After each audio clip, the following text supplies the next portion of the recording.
favorite activity to just talk about video games and just, talk about what I've been up to. So, yeah, I'm going to be talking about video games that I played in the past few months, or the video games that I played this summer, basically. And I admit a lot of these games are not new, or are not new releases. A lot of them are old, just because, or games that I've already played before, just because I think nowadays I'm more in the mood to play something familiar rather than something new. And a lot of new releases just don't really interest me. A lot of video games that I like a lot, they don't really come out with games like that super often. So a lot of these are older, or a remake. The first one is a remake. So yeah. Anyways, the first game that I played a few months back was actually the Oblivion remake. I'll put a picture right here really quickly if I remember. But yeah, I played Oblivion for the first time, like, I don't even know, years and years ago. And I really loved it. It was so fun. I remember just cackling at so many random things, because the original Oblivion is so good but bad at the same time. I love the look of the NPCs and the old graphics, and the old models of the characters. They're so ugly, but they're also so funny. And one thing about the Oblivion remake is that the graphics for, like, the scenery and stuff it's fantastic, and it looks beautiful. Honestly, I'm really impressed. But I don't think they made the characters ugly enough. They are still pretty ugly at times, and you could still make your character ugly. But I think it's less common to run into a random NPC that looks super ugly. And I miss that, I miss that about the original Oblivion. I don't know if that's just me. I think some of the characters are borderline too good looking, weirdly enough. Other than that, though, I think the Oblivion remake, it's great. It's basically just a quality of life graphics upgrade from the original. It keeps a lot of the same, like, basically all the core elements, they're all there. I was surprised that they hired more voice actors to do some of the lines for, like, the Khajiits, and or they replaced the Khajiit voice actor, the old Oblivion one, I think, with the Skyrim one. And I think they try to diversify some of the voice lines for the other races, which I guess is appreciated, although I kind of miss when you would, in the original Oblivion, when you would commit a crime, and then every single guard that chased after you was just Wes Johnson repeating the same voice line, like, across, like, 12 guards. I thought that was so funny and entertaining in the first game, in the original game, but that's not the case in the remake, right? Because they hired more voice actors to play the role of the Imperial Guards. But nevertheless, I had a lot of fun with the remake. I didn't really go back to it after playing for like 20 hours or so. I don't know. I just think at a certain point, I just wanted to move on and play something else. But I like the Oblivion remake. I'm glad it's there. I think it kind of, Oblivion is kind of like how I play Skyrim. It's like I love Skyrim, and I played it, a lot of it in the past, but when I when I have the mood, when I'm in the mood to replay it, and I start playing it again, I could only play it for like a certain amount of hours until I get bored of it, because I'm already so familiar with everything in the game, and I've already like played so much of it and replayed so much of it that I'm tired of it after a certain amount of time. And I think that was the case with the Oblivion remake. I was already so familiar with, you know, the quests and like all the cities and stuff like that, so I kind of got a little bit bored of it after 20 hours. But I don't know, maybe I'll go back to it one day when I feel like playing an Elder Scrolls game again. So yeah, maybe I will. But anyways, the next game I replayed, and it was one of those games that I think I needed to replay because my original experience was just so flawed that I needed to replay it in order to get a better appreciation, to gain a better appreciation for the game, and that was Cyberpunk 2077. The reason why I had such a horrible time the first time when I played it, I think you can guess, is because it was so buggy, and the bugs and the graphics, like the frame, like, and the graphics and the frame rate, they were all reduced because I was playing on PlayStation, and overall my experience was just so weighed down by the glitches and the graphical discrepancies and all of that I just did not have a good time. And so when Cyberpunk went on sale on Steam, I bought it and I replayed it with the DLC too, because you know, in the beginning obviously they didn't have the DLC. They didn't have a lot of the quality of life additions that they added throughout the years after the initial release. So when I replayed it, I was just stunned by how different the game was. It was like night and day. They added so many new things in the quality of life department that I just didn't know they added, and I was just so pleasantly surprised. Like, you could reject calls. In the initial release of Cyberpunk, you couldn't reject phone calls. So then every single time a person called you, you would automatically pick up, which was crazy because that just caused a lot of disturbances in your gameplay, and I remember being so annoyed by it in the initial release, especially because, you know, when you're driving around Night City, all the fixers will call you automatically when you get close to a location for a gig, and every single time, you know, they would call me and I would just like skim through the dialogue and ignore what they said. So I actually barely had any context for the gigs because I was so annoyed that I had to listen to it every single time involuntarily, which was actually a detriment because a lot of the gigs have interesting storylines and interesting premises, but I just missed out on all of that in my first playthrough because I was just so irritated by how the information was presented to me, right? And when they added small changes like that and I got to experience them again, my whole gameplay experience was just transformed. I was so happy.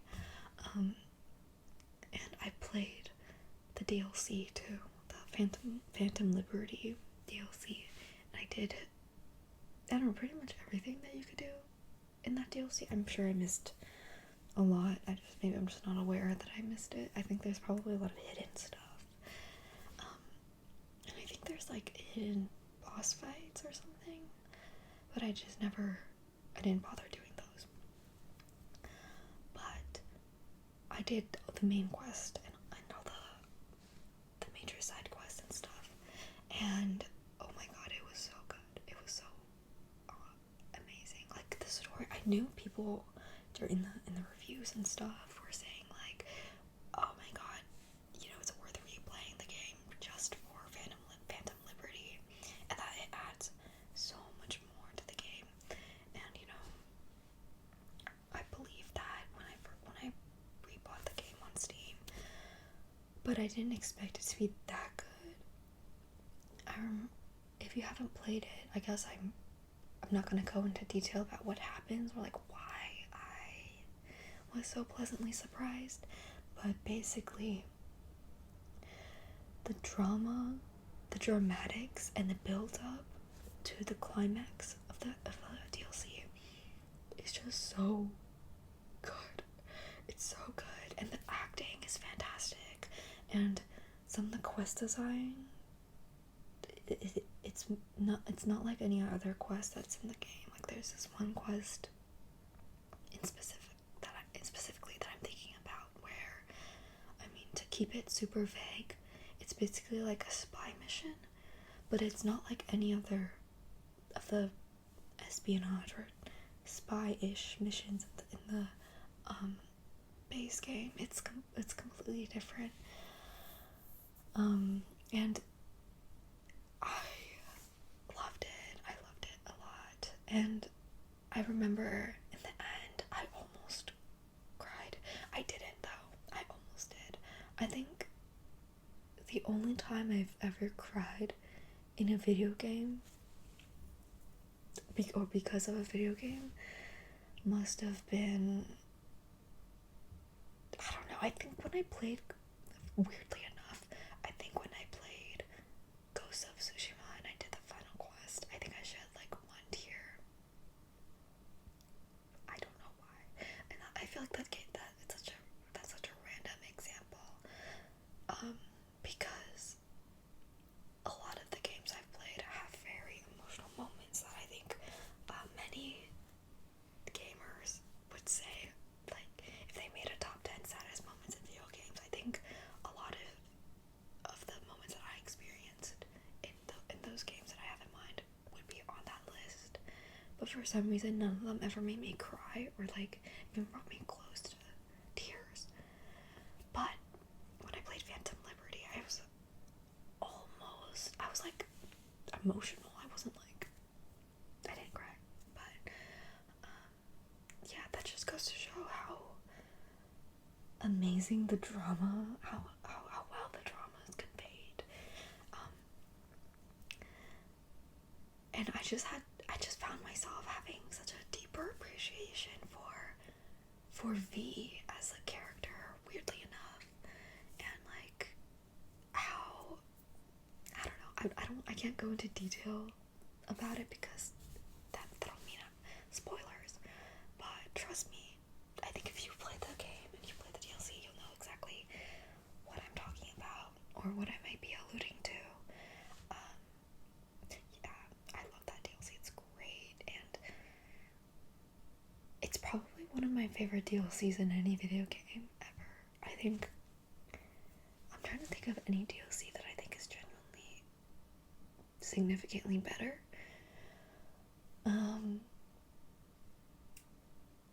I guess Heart of Stone or Blood, or the Witcher 3 DLCs. I didn't play Blood and Wine. I think that's what it was called. I didn't really play that DLC in The Witcher 3, so I can't really say much about it. But I remember playing the Heart of Stone DLC, and I think that one was amazing and made me really emotional. But that's also made by CD Projekt Red, so I don't know if I could think of a DLC that I think compares to Phantom Liberty that's made by a separate studio. There's DLCs that I really loved that I think are great, but I don't know if they're on the same level in terms of writing. Yeah, I just can't really think of one. If you can think of one, please let me know and I'll check it out. Or maybe if I have already checked it out, I'll argue with you in the comments about it. Just kidding. Anyways, yeah. I actually finished the main quest in Cyberpunk 2 on my playthrough, and I chose, if you want to know which ending I chose, I guess to keep it spoiler-ish free, I chose I did the secret route, which leads to a specific ending, and I played as a Corpo V, and I loved it. I loved playing as a Corpo V. I feel like in my first playthrough I played as a nomad. I never played as a street kid, so I don't know what that's like, but I loved Corpo V because thematically I think it just fits so well, and it provides so much more, or I guess it provides complex storytelling moments and character arcs that I think the other paths do also provide, but I just prefer the Corpo arc, especially if you choose the secret route. Like, just playing as Corpo V for that secret route is just perfect.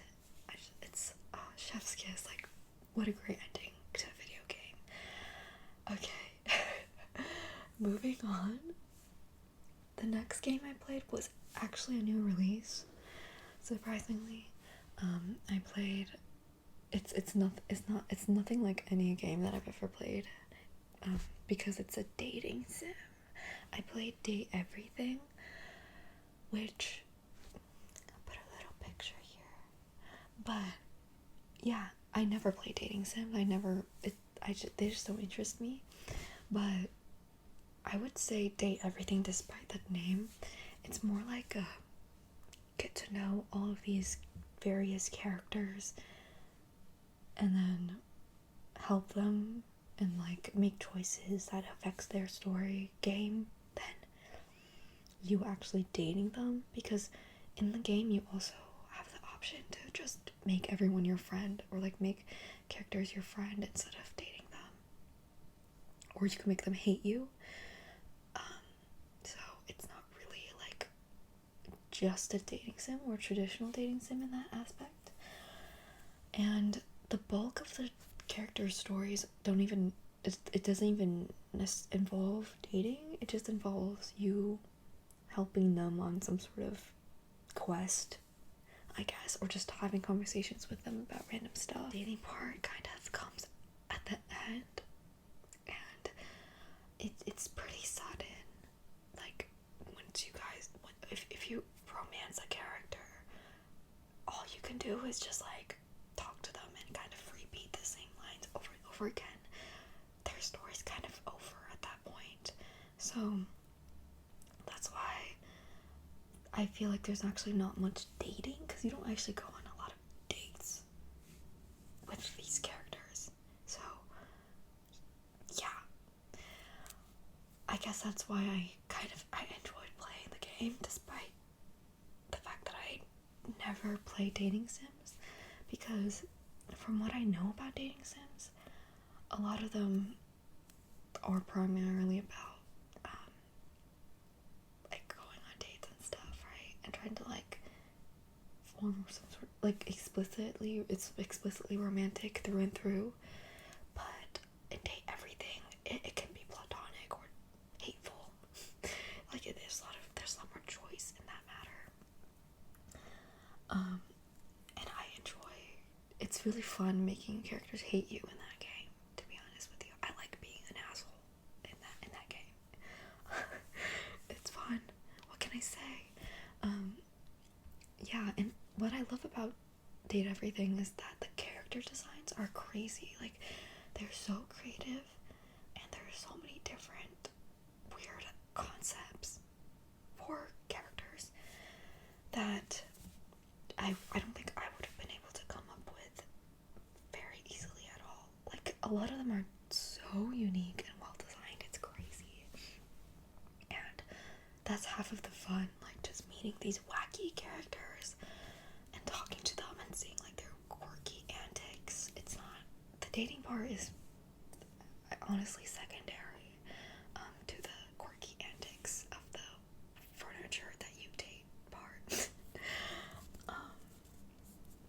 So yeah, I enjoyed that, and if you know anything about that game, you probably are aware that it's basically made by a group of voice actors who got all their voice acting friends, and then all of them voice the characters, various characters in the game. And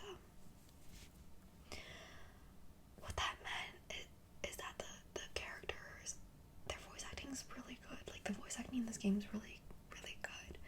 And if you play a lot of video games, and you pay attention to like who the voice actors are, you'll probably recognize a lot of the voices of the characters in the game.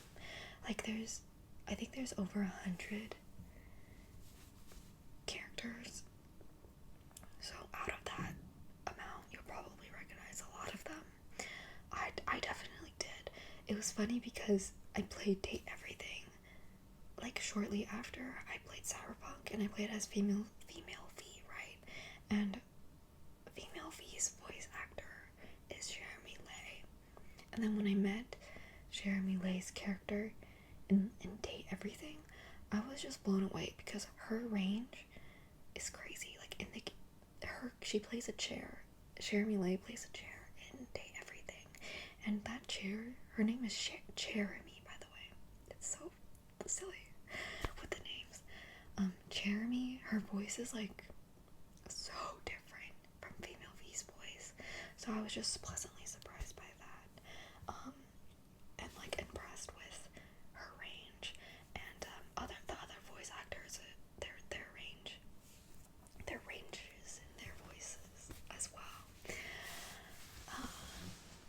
Yeah, I recommend that game to anyone who's just into like visual novel story games, not necessarily dating sims, because like I said, the dating part isn't really necessary. You could make it a friendship simulator or I'm gonna get everybody to hate me simulator, which are both valid and as entertaining choices as the dating part, in my opinion.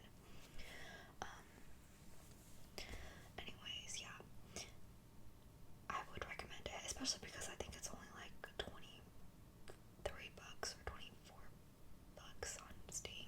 That's pretty affordable, and there's a lot of gameplay. Like this game is huge. It's huge, and there's a lot of content. So you're getting a lot out of your money, I guess. But yeah, the final game that I played a little bit also has a bit of a story tied to it.